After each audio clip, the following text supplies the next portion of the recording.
मित्रों, श्री राधे राधे। मैं चेतन भंडारी, भृगु चरणों का सेवक। मेरे चैनल श्री भृगु एस्ट्रो पर आपका हार्दिक स्वागत है। मित्रों, आज का विषय है कहीं आपके पितर भी नाराज तो नहीं। आपने सुना तो होगा, किसी ने अपनी कुंडली देखकर बोला होगा आपकी कि आपके पितर दोष है। पितर दोष है क्या? राहु की सूर्य के साथ, शनि के साथ, चंद्रमा के साथ या केतु की भी किसी के साथ भी युति हो या ग्रह दृष्टि पड़ती हो तो वो पितृदोषी कहलाती है। ये पुर्जों से चली जाती है जो 7 जन्म तक साथ जाती है, अगर इसका निवारण ना किया जाए तो। कई विद्वानों का मत ये भी है कि हमारे बृहस्पति पर, हमारे गुरु पर जब 2 पाप ग्रहों की दृष्टि पड़ती है तो भी पितृदोष का निर्माण होता है। और कई लोग तो ऐसे हैं जो अपने हाथों से पितर दोष का निर्माण कर लेते हैं। जैसे अपने हाथों से पीपल को, जो लगा बड़ा पीपल होता है, इसकी पूजा होती है, पीपल का पेड़, उसको अपने हाथों से कटवा देना, अपने माता पिता का उनके जीते जी अपमान करना, उनकी सेवा न करना,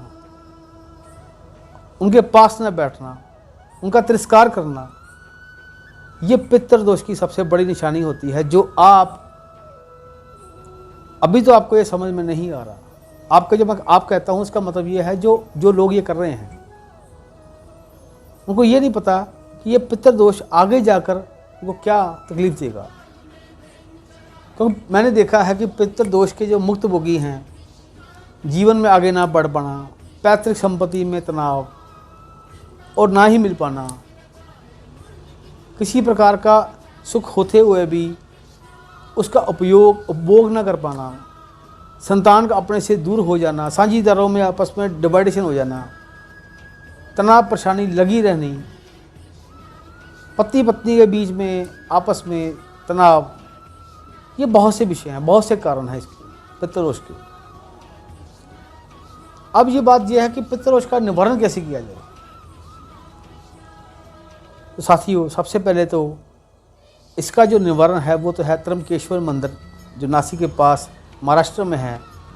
वहाँ पे जाकर उसकी पूजा हो जाए उस व्यक्ति की, तो बहुत बढ़िया, उससे बढ़िया कुछ नहीं है।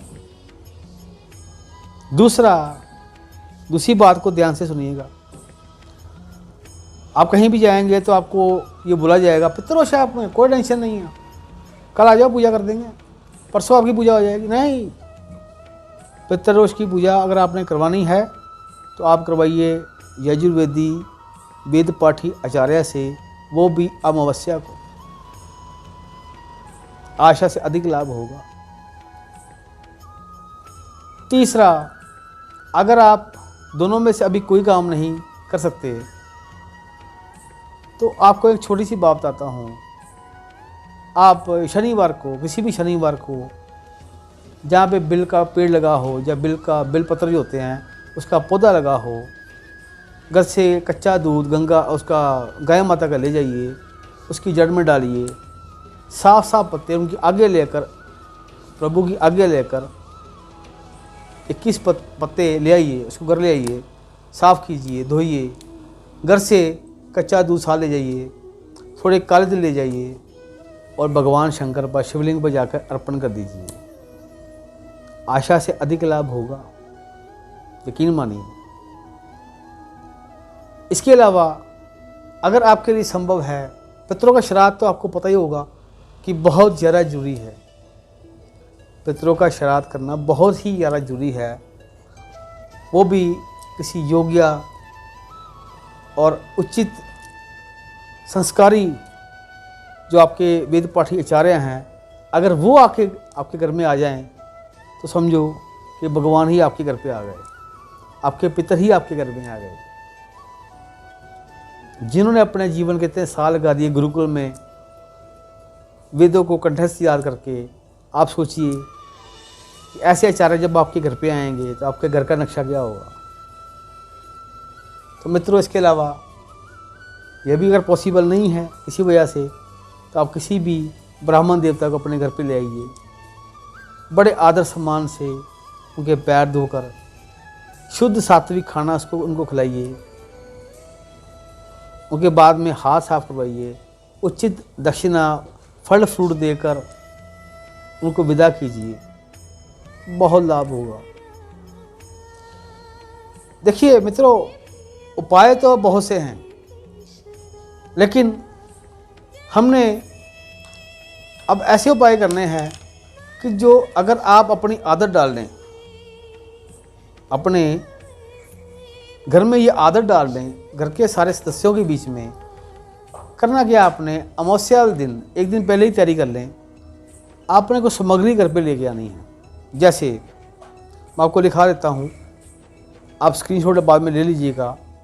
उसमें है थोड़े से काले तिल, जौ, चावल, गाय का घी, चंदन पाउडर, गुग्गल, गुड़, देसी कपूर, गोचंदन, गोकंडा, या उसके साथ हवन कुंड बनाने के लिए आम की लकड़ी या बेरी की लकड़ी, जो आपको सही लगे, जो आपको सही लगे। गोकंडा ले आए तो किसी बर्तन में डालकर उसको बना सकते हैं, आप बना सकते हैं बड़े आराम से। ये सारी सामग्री को मिक्स कर लीजिए, गोकंडे को छोड़ के आप इस सारी सामग्री को मिक्स कर लीजिए। घर के सारे सदस्य उस कुंड के आसपास बैठ जाएं। पहले धरती माता को प्रणाम कीजिए, 3 बार आमचन कीजिए, आसन शुद्ध कीजिए, जल का हाथ में जल देकर गायत्री मंत्र का पाठ कीजिए, गणपति वंदना कीजिए, भैरव बाबा से, क्षेत्र के जो राजा हैं उनसे आज्ञा लीजिए, अपने ईश को याद कीजिए, हे प्रभु ये मैं अपने पितरों के निमित्त कर रहा हूँ, ये जो मैं छोटा सा हवन कर रहा हूँ, ये मेरे पितरों को शांति दे, हमारे घर में धन धान्य बढ़े, समृद्धि बढ़े, मुझे मेरे पितरों का आशीर्वाद, मेरे परिवार को मेरे पितरों का आशीर्वाद मिलता रहे। तो आपने ये सारे कार्य करके आपने सामने हाथ में थोड़ी थोड़ी सामग्री पकड़ लेनी है। आहुति कौन सी डालनी है, मैं आपको बता देता हूँ। पहली आहुति डालनी है, अग्नि देवता को नमस्कार करना मत भूलिएगा, अग्नि हमारे देवता हैं। पहली आहुति डालनी है, ओम कुल देवता व्यो नमः स्वाहा, ओम ग्राम देवता व्यो नमः स्वाहा, ओम ग्रह देवता व्यो नमः स्वाहा, ओम लक्ष्मीपति देवता व्यो नमः स्वाहा, ओम विघ्न विनाशक देवता व्यो नमः स्वाहा। उसके बाद गायत्री मंत्र का पाठ करके ये जो आहुति आपको बोल रहा हूँ, आप कम से कम 11 से 11 बार आप दे सकते हैं, बारी बारी। उसके बाद गायत्री मंत्र का पाठ कीजिए। उसके बाद हो सके तो त्र्यंबकम भोलेनाथ का, महामृत्युंजय का वो आप पाठ कीजिए, वो मंत्र बोलिए आप और नमस्कार कीजिए। आप बोलिए कि हे इष्ट, हे मेरे प्रभु, ये जो मैं हवन जिसके निमित्त कर रहा हूँ, मेरे पितरों को शांति मिले, मेरे पितर जहाँ भी रहें खुश रहें। और मित्रों, इस चीज़ का जो लाभ आपको मिलेगा ये सारी उम्र मिलेगा। संस्कार तो आपके बच्चों में आएंगे ही। आपकी जब आदत पड़, देखिए महीने में एक अमावस्या आती है, एक अमावस्या में करने में कोई हर्ज नहीं है। आपके मात्र आधा घंटा लगेगा या 20 मिनट लगेंगे, तो आप ये करके अपनाइए। और जाते आते आपको एक सूत्र देता हूँ, जिन मित्रों की, जिन भाई बहनों की जो ठहरे यानी कि जो पूर्वजों की जगह हैं, जो उनसे विमुख हो चुके हैं, जो वहाँ पे जाते नहीं हैं, जिनके साल में मेल लगती है वहाँ भी नहीं जाते, जो भंडारा लगता है वहाँ भी नहीं जाते या जा नहीं पाते, जाना शुरू कीजिए। अपने बच्चों को भी आशीर्वाद दिलाइए, वहाँ जो प्रसाद चढ़ता है वो चढ़ाइए, जाके उनसे माफ़ी मांगिए और अपने कुल को आशीर्वाद दिलवाने के लिए प्रार्थना कीजिए। निश्चित ही आपका भला होगा। आप देखेंगे मात्र ये कार्य करने से ही आपकी ज़िंदगी में, क्योंकि मैंने देखा है कि पितृदोष के कारण इंसान को अपनी ज़िंदगी में, यहाँ हो विदेश में हो कहीं भी हो, कितनी ही कठिनाइयों का सामना करना पड़ता है। अगर आप गीता पढ़ें, माँ गीता कहता हूँ उसको मैं, एक बार ना पढ़ें, 5 बार पढ़ें, 10 बार पढ़ें, ज़िंदगी का हिस्सा बना लें। रोज़ एक अध्याय पढ़ना है, 18 अध्याय होते हैं उसमें। तो पितरों के क्या महत्व है, पितरों की क्या वैल्यू है, पितरों की क्या इम्पोर्टेंस है, ये मैं नहीं, ये आपको गीता में स्वयं श्री कृष्ण बताएंगे। वहाँ पितरों और पितृ दोषों के बारे में जितना विस्तार से बताया गया है उतना शायद आपको कोई नहीं बता सकता, क्योंकि उसमें से मैंने अपने शास्त्रों में, अपने जो वेदों में जो सुना, जो लिखा, जो पहले से सज्जन पुरुष, जो ऋषि मुनि हैं, जो महात्मा, जो लोग कह गए हैं, मैं उसी बात को आपके सामने मैं बता रहा हूँ। आपको अपना भला कीजिए, अपने आने वाले जीवन को सुखद कीजिए। इसी बात के साथ विराम चाहता हूँ। आप हमेशा सेफ रहें, सुखमय रहें। इस कोरोना काल की घड़ी में भी प्रभु का सिमरण करना मत छोड़िए, चिंता मत कीजिए, बहुत जल्दी सब ठीक हो जाएगा। आस्था बनाकर रखिए। आज के लिए इतना ही। ये मेरा वीडियो जो है ये मैंने बहुत शोध के बाद बनाया है मित्रों। ऐसा ना हो कि आपकी 2 मिनट के लिए, 1 मिनट के लिए भी आप सोचे छोड़ो मैंने क्या शेयर करना है, तो किसी का भला होने से रह जाए।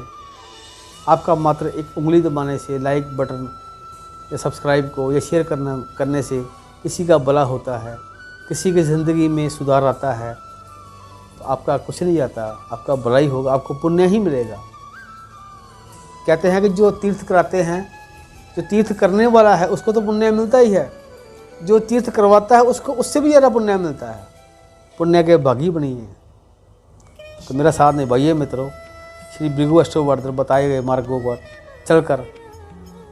श्री राधे राधे मित्रों, आज के लिए इतना ही। श्री राधे राधे।